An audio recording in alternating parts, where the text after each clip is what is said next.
The Lord be with you and with your spirit. A reading from the conclusion of the Holy Gospel according to Mark. Jesus said to his disciples, "Go into the world and proclaim the gospel to every creature. Whoever believes and is baptized will be saved. Whoever does not believe will be condemned.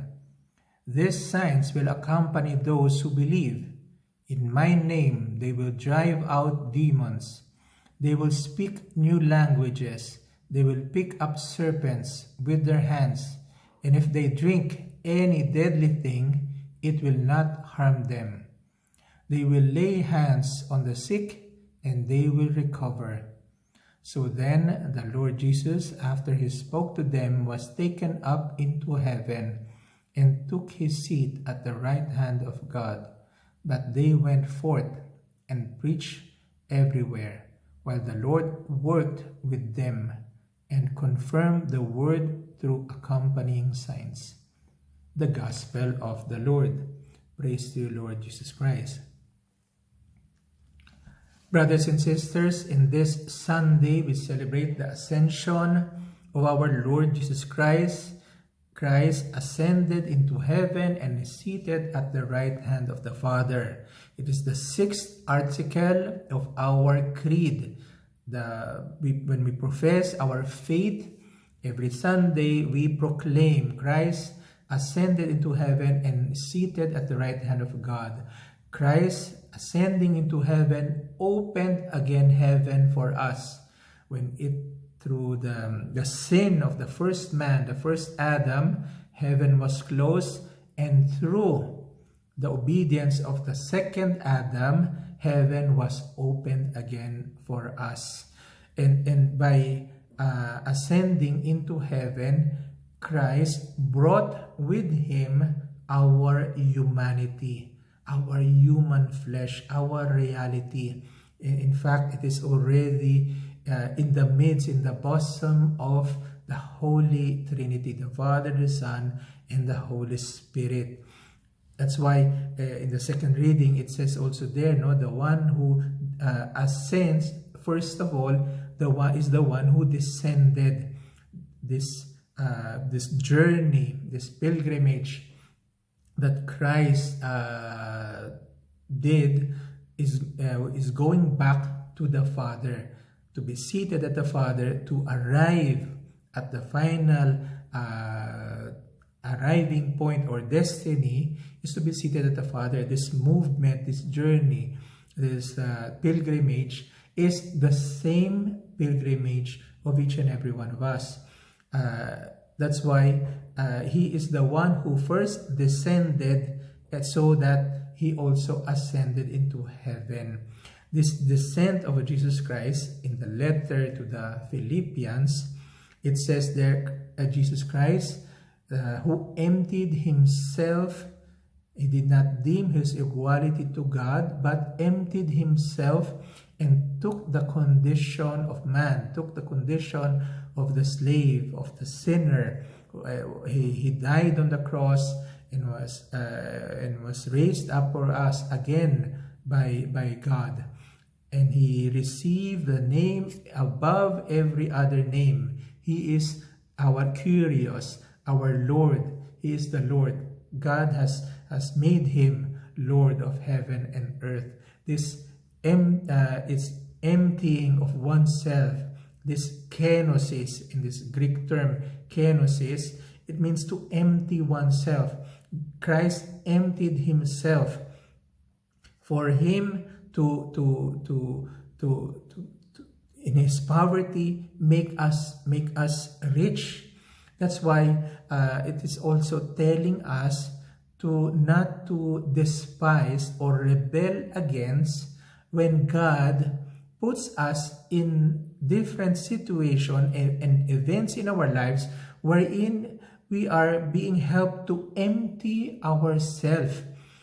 It can be a crisis, it can be a moment of weakness or humiliation or a failure or any situation or of sickness or of cross, but it has its purpose to purify us or to empty us of ourselves, of this I, which is our idolatry of ourself, our plans, our interpretation, our sense of justice, yung gusto natin sa buhay, yung sarili natin, no, yung mawala sa atin ito at to empty us of ourselves, to save us from ourselves, so that we can also participate in the fullness of Jesus Christ, which they call the plerosis, from kenosis to plerosis. Plerosis means to have the fullness, because the one we have to make this journey also, this movement of to descend before we can also ascend, to ascend with Him. How can God enter our hearts when our hearts are full of ourselves? Kung punong-puno tayo ng ating sarili, paano po mananahan ang ating Panginoon Diyos sa ating mga puso? Paano po siya maghahari kung tayo mismo ang naghahari-harian sa ating buhay?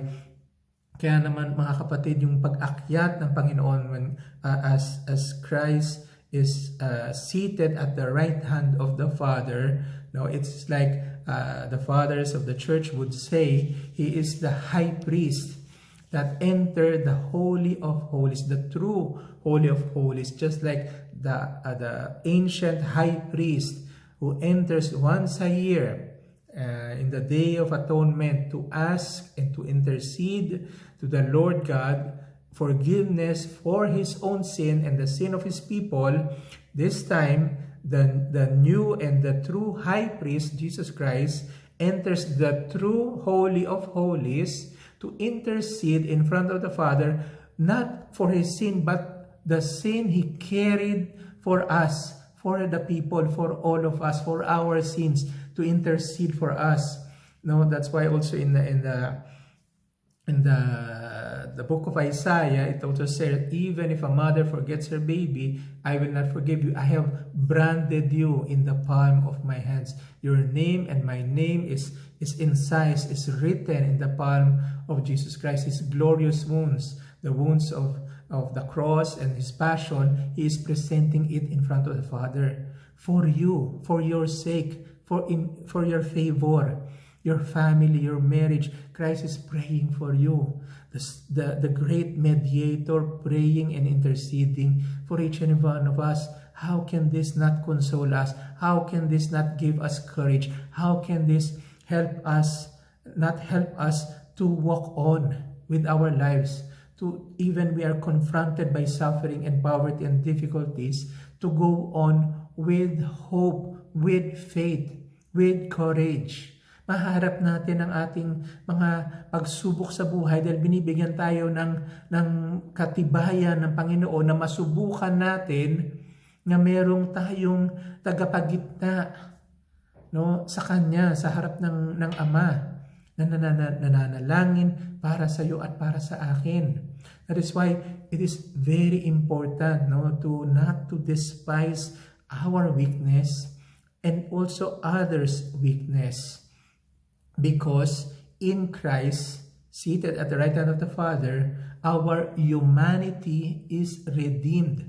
Niligtas na. Niligtas na. Kumbaga, meron ng kagalingan na para sa ating karamdaman, kailangan na lang natin itong ay ating inumin, ito ay ating tanggapin. At hayaan na tayo ay gumaling, no? That's like I remember my old director was always saying, no, the game has already been won. You just have to play the game, no? Kumbaga, go through life not as defeated people but victorious. Kumbaga, nanalo na, nagwagi na, no? Nanalo na ang Panginoon. Kaya nga in the Gospel of Luke, as Christ was ascending, He was blessing the people. Yung Birkat Kahanim, yung sacerdotal or priestly blessing. He was giving the blessing, no, to His disciples, to His body. And also there is a term in Hebrew, Shme Kedem. It means the eternal heaven, or it also means the eastern heaven, the oriental heaven. Why is it the oriental heaven? Because as the tradition of the primitive church, before entering to become a catechumen, to enter the catechumenate, the preparation for baptism, one would enter a rite facing the west or the occidental side, and denounce Satan. I denounce you, Satan. I denounce your works. I denounce your deception in my life. And then, after denouncing sin and Satan, they would facing the Orient, eastward, and then will profess the faith in Jesus Christ. It's not by chance that usually churches are constructed facing the east, where the sun is rising. Facing the east, because Jesus Christ is the Son of Justice. Kaya naman, Saint Cyril of Jerusalem, in a mystagogic catechesis, he says, when you renounce Satan, the heavens open for you.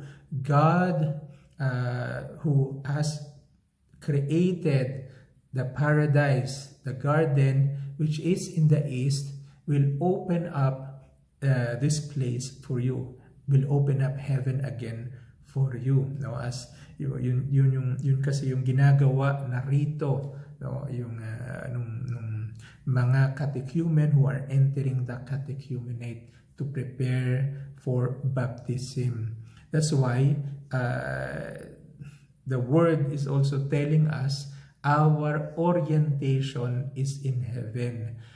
Usually po, di ba, when we use navigators to travel in our cars, we always write the destiny first, saan tayo pupunta. Then, the machine or the app will give you a suggestion which road to take, which way to journey upon for you to reach the destination. Heaven is our orientation, is our destiny. Doon tayo dinadala ng Panginoon.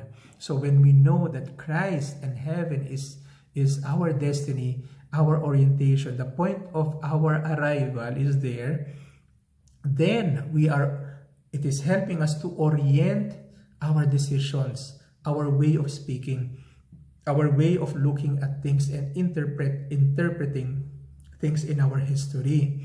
Makikita natin that it helps us to choose the ways that will bring us to our destiny and avoid the roads that will take us far away. Kasi kung hindi natin alam kung saan tayo papunta, we will be disoriented.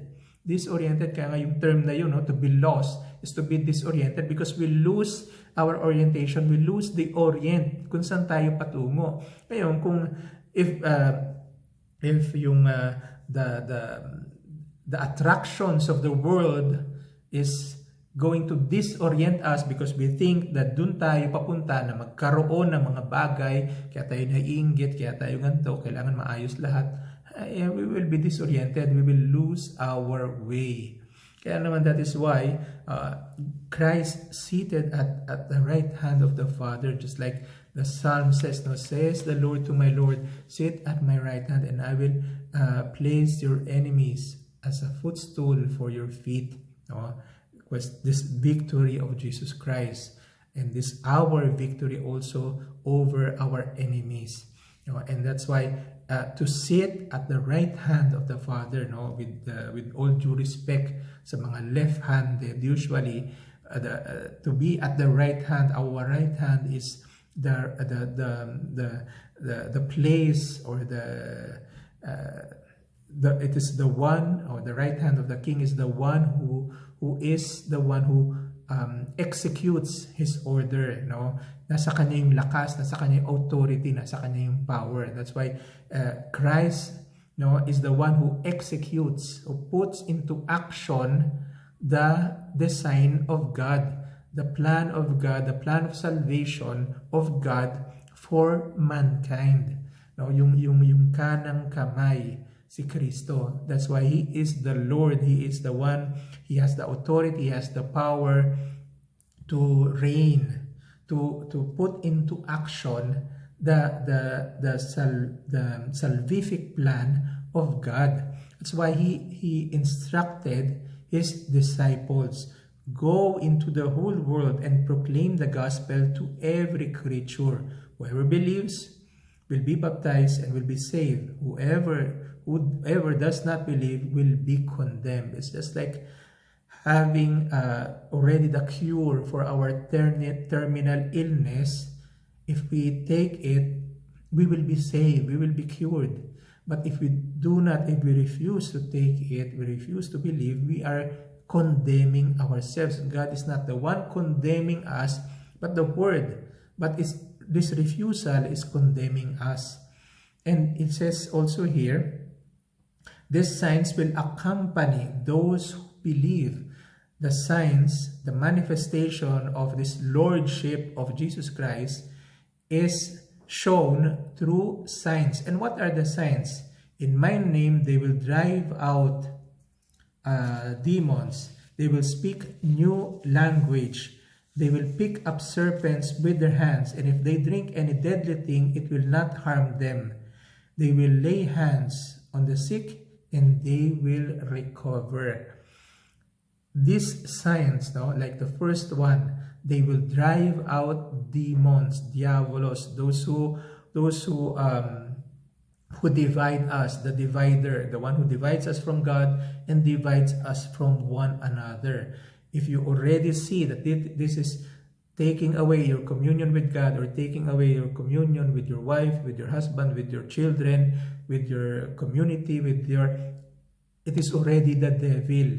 And those who believe and receive the grace of God, the Spirit of God, the Lordship of Jesus Christ, will have the grace to drive out these demons, because we know that the devil, the demon, is always putting on a trap around us, and most of the time we fall on them, not knowing. To be able to cast out the devil, to cast out his deception in our lives, telling you that God does not love you, telling you that you are alone, that telling you that ikaw dapat ang magtaguyod ng buhay mo at hindi ka umasa kahit kanino, kung hindi ka mabubuhay, that everything should be according to your standards, your wife, your husband, your children, your community members, your responsible, your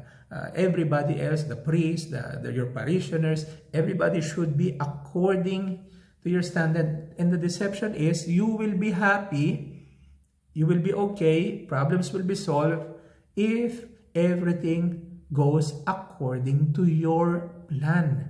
And that is the deception of the devil.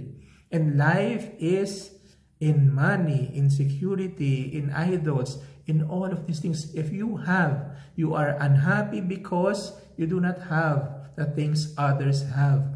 And all these deceptions are traps which the devil lays in front of us, and we unknowingly or knowingly, most of the time, we fall on them.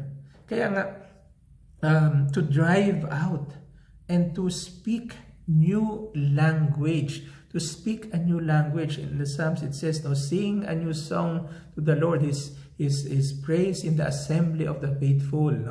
To speak a new song, to have a new language, not the language of the mentality of the world. What does to have a new language? It doesn't mean to learn a new idiom like Spanish, like a German or Italian or French or Latin or Hebrew or Greek.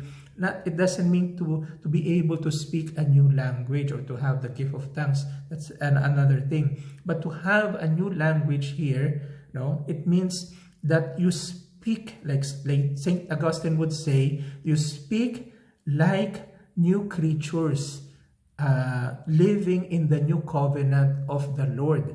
To have the word a word in front of the events that God permits in your life, in front of your sickness, to have a word of hope, not a word of desperation, the word of the world, in front of injustice, in front of the weakness of the other, to have the word, yung kahinaan ng iba, yung kakulangan ng iba, na makita mo doon na salita ito ng Diyos para sa iyo. Para sa iyo, hindi para ikaw ay pagsalitaan ang iyong kapwa. Na dapat ganito, dapat ganyan, dapat ganon ang gawin mo. Kasi ako'y nahihirapan dahil sa iyo. Bagkus, yung paghihirap na yon, tinatanong tayo ng Diyos, ano ang sinasabi ng Diyos sa harap ng kahinaan ng kapatid mo, ng asawa mo, ng anak mo, ng kasama mo sa simbahan? Ano yung sinasabi ng Diyos sa iyo? Sa atin, ano yung panawagan? Ano yung salita? Hindi ba it is calling us to have a word of compassion, a word of forgiveness, a word that tells us that tayo mismo, we ourselves, we have a ton of weakness in our lives.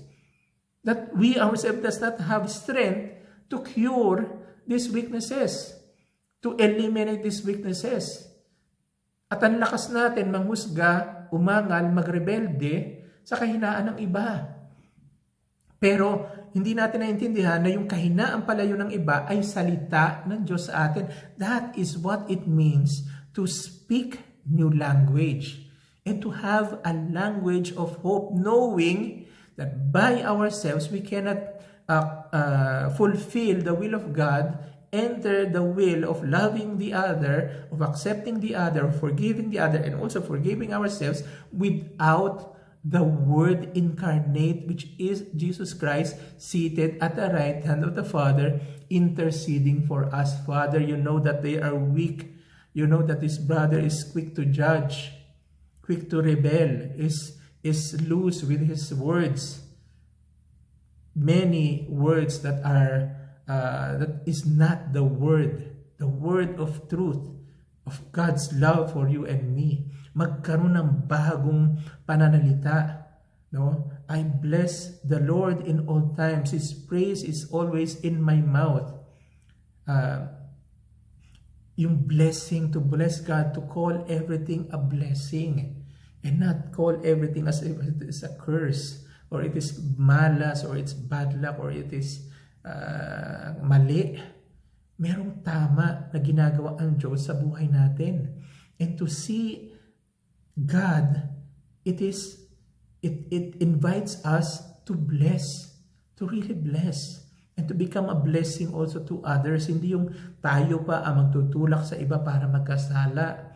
Tayo pa yung magaling na itutulak ang iba para sila ang magkasala, para tayo na sa atin ang pinagsimulan ng kasalanan na iyon ay maitago pa natin. Hindi tayo ang masisisi. No? We are that able and we are that weak, and we fall every time in the trap of the devil.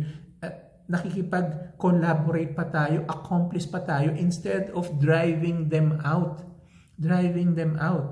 No? Kaya naman, when we say here also, they will pick up serpents with their hands, and if they drink any poison or deadly thing, it will not harm them. What does it mean to pick up serpents with their hands?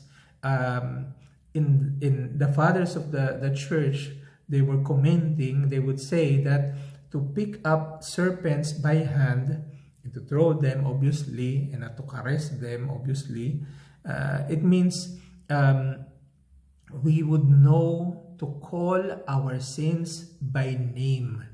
The sacrament of confession, the sacrament of reconciliation, with a repentant heart, we acknowledge, yes, mea culpa, mea grandissima culpa. It's my fault. Ako ang may kasalanan. Hindi yung, ay, kasalanan ng iba, kasalanan ng magulang ko, kasalanan ng anak ko, kasalanan ng asawa ko, kasalanan ng boss ko, kaya ako naghihirap. Sometimes, most of the times, we are also called to have this grace to pick up serpents with our hands, to call our sins by name, by acknowledging them, by recognizing them. Aminin natin, oo nga, ako ang may kasalanan. Ako ang makasarili. Ako ang nagmamataas. Ako ay swapang. Ako ay may kasalanan. Ako ang nagkasala. Pick them up by hand. And also, to pick up serpents by hand, it also means to know where the deception of the devil is coming from. The root of our sin. Saan nagmumula kaya tayo nahulog sa kayabangan? Saan nagmumula kaya tayo nahuhulog sa takot, sa kayabangan?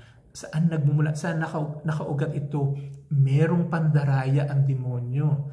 Yun yung ahas na pwede nating itapon, pulutin. Take them by hand. Makuha natin.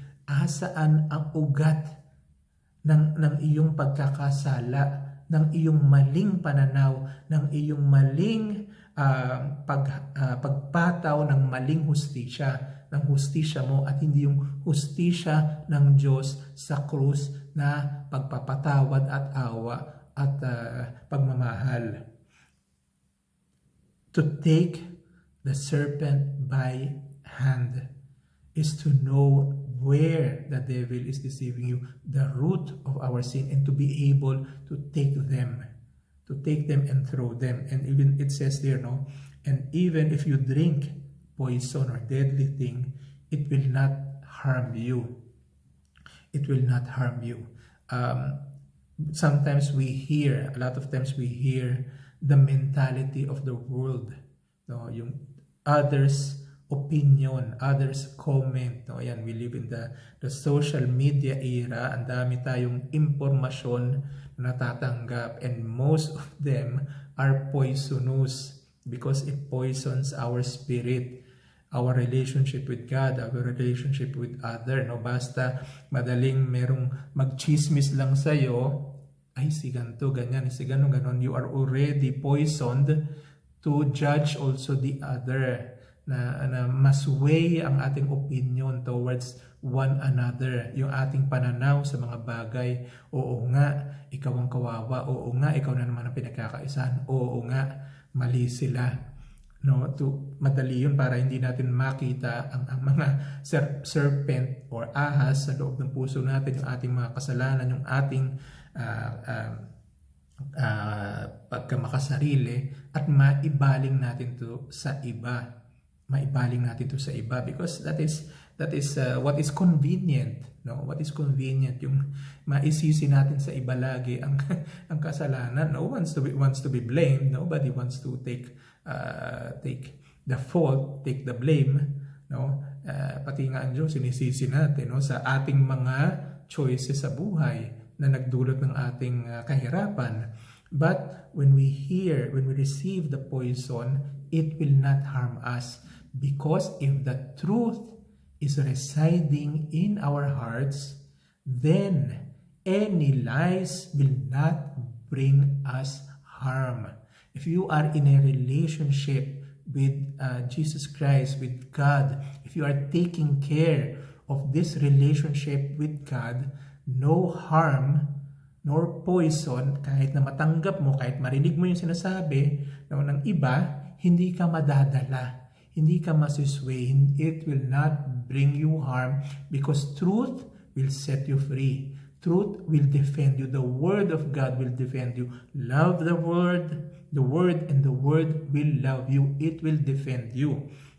Kaya naman, you can be able to be this hand of God to bring, instead of death, bring healing to one another. Ikaw yung magbibigay ng lunas. Ikaw ang magbibigay ng kaginhawaan sa iyong kapwa dahil maaabot sila ng pagmamahal ng Diyos sa pamamagitan mo. Through you will become the hand of God to reach people and to touch them with God's love. The healing hand of the risen Christ.